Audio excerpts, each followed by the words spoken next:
রামনারায়ণ রাম। আমি সর্বপ্রথম ঠাকুর শ্রী শ্রী বালক ব্রহ্মচারী মহারাজের চরণে জানাই আমার শতকোটি প্রণাম এবং আপনাদের সকলকে জানাই বৈদিক অভিনন্দন।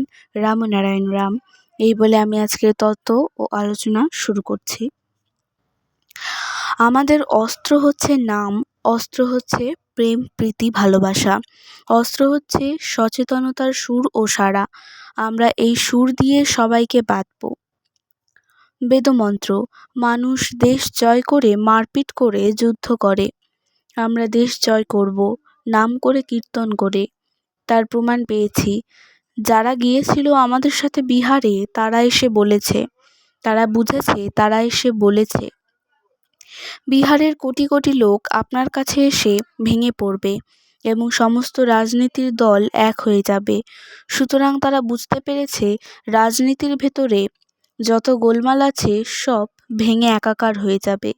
আমাদের মত, পথ, কার্যধারা ও বেদের ভিতরের মর্মার্থ যদি সবাইকে জানিয়ে ও বুঝিয়ে দেওয়া যায় তবেই আর কোনো গোল থাকে না।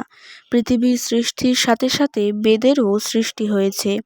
পৃথিবীতে শৃঙ্খলা রক্ষা করার জন্য বেদ আমাদের কাছে এসে পড়েছে। বেদের যে সৃষ্টি, এও যেন সৃষ্টির আরেকটি রূপ। ইন্দ্রিয় বুদ্ধি বিচার যেমন প্রকৃতির সহজাত দান হিসাবে এসেছে, বেদও তেমনি সহজাত দান হিসাবে আমাদের প্রয়োজন মেটাবার জন্যই যে এসেছে সেটা বুঝতে হবে। বেদ কারো লেখনী মারফত আসেনি। বেদ অমুক ঋষি তমুক ঋষির লেখা, সেটা ঠিক নয়। আকাশ, বাতাস, জল, সূর্যকে যেমন কেউ লিখে পাঠায়নি, বেদকেও তেমনি কেউ লিখে পাঠায়নি। তিনি আদি আকাশপথে, মহাশূন্য পথে তিনি এসেছেন। তোমাদের বেদকে সেইভাবে চিন্তা করতে হবে। যেমনই জগৎ সৃষ্টি হয়েছে, পৃথিবীর চন্দ্র সূর্য সৃষ্টি হয়েছে, তেমনই সৃষ্টি হয়েছে বেদ। যেমন ভিন্ন ভিন্ন পৃথিবীর ভিন্ন ভিন্ন নাম, তেমনই এই পৃথিবীতে বেদের নাম দেওয়া হয়েছে বেদভিত্তিক। ওটার আপনি স্ফুরণ হচ্ছে, সেইভাবেই বেদকে জানতে হবে।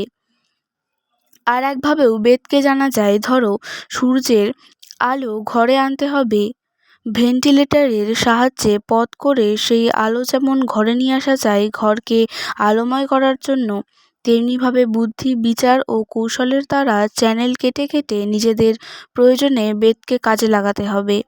আকাশে বাতাসে জলে ছড়িয়ে আছে বেদ। আমাদের খালি প্রয়োজন বেদের চর্চা করা, বেদের চিন্তায় বিভোর হয়ে থাকা।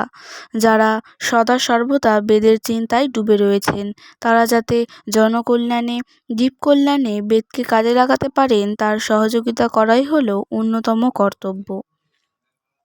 সেই সহজাত আদি বেদ যাতে সবার ভেতর সুন্দরভাবে, সুষ্ঠুভাবে প্রস্ফুটিত হয়, একে অন্যের সহযোগিতার সুরে বেদের বিকাশ হয়, প্রচার হয়, সেইভাবেই বেদকে মুক্ত করে রাখাই হলো কাজ। সুতরাং ধর্ম নিয়ে, বেদের প্রচার নিয়ে, আধ্যাত্মিকতা নিয়ে যারা আছেন, বেদকে সেইভাবে প্রকাশ করেই দেওয়া তাদেরই কর্তব্য।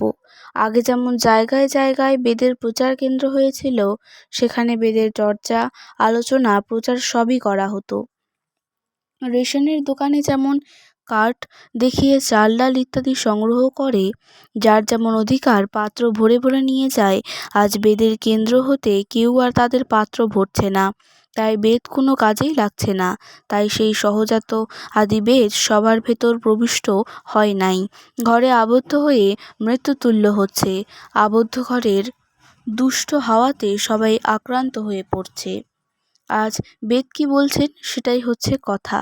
বেদের কতটুকু প্রয়োজন আছে আমাদের জীবনে, প্রতি মুহূর্তে প্রয়োজন হিসাবে, সেটুকু জানা দরকার। বেদ হচ্ছে শাশ্বত। আমাদের প্রয়োজন মতো যদি আমরা বেদের শিক্ষা গ্রহণ করি তাহলে আর কোনো গণ্ডগোল হয় না। আর চারিদিকে বিশৃঙ্খলা, সবার মন ভেঙে যাচ্ছে, আমরা দিশাহারা হয়ে পড়ছি। কোনো পথ ধরে এগিয়ে গেলে যে ঠিক হবে বুঝতেই পারছি না। কিন্তু তা তো হবে না। আমাদের বেদ হচ্ছে দণ্ড, আমাদের বিচার হচ্ছে দণ্ড। আমরা বিচারের দণ্ড নিয়ে দাঁড়িয়ে আছি। আমরা ভেঙে পড়ব না, আমরা বেদের সেই সুরের ওপর দাঁড়িয়ে কাজ করে যাব। আমাদের ধর্মনীতি, বেদনীতি জনগণ যাতে শিক্ষায় দীক্ষায় মানুষ হয়, জীবজগৎ যাতে সর্বদিকে পরিপূর্ণ হয়, পরিপুষ্ট হয়, সেটা দেখাই হবে কাজ। সেই ব্যবস্থা করার জন্যই হচ্ছে বেদ। ভাগলপুরে বলছি সাধু সমাজকে, তোমরা একত্রিত হও, তাহলেই ঘরে ঘরে জেগে উঠবে আন্দোলন। আন্দোলন বিপ্লবের সুর। সাধু সমাজ যদি জেগে ওঠে তাহলে দেশও জেগে উঠবে, কিন্তু তারাও পারছে না, নিজ নিজ দলের প্রাধান্য ছেড়ে বেরিয়ে আসতে পারছে না। প্রত্যেকে নিজেকে এক একজন মহান অবতার ভগবান বলে মনে করে। কেউ কারো কাছে যেতে চায় না। মন গড়া সব মত নিয়ে দলাদলির সৃষ্টি করেছে, ফলে বেদের প্রকৃত অর্থ থেকে তারা অনেক দূরে সরে গেছে। আজকের তত্ত্ব ও আলোচনা আমি এখানে শেষ করছি। দেখা হচ্ছে পরের ভিডিওতে। ভালো থাকবেন, সুস্থ থাকবেন। রাম ও নারায়ণ রাম।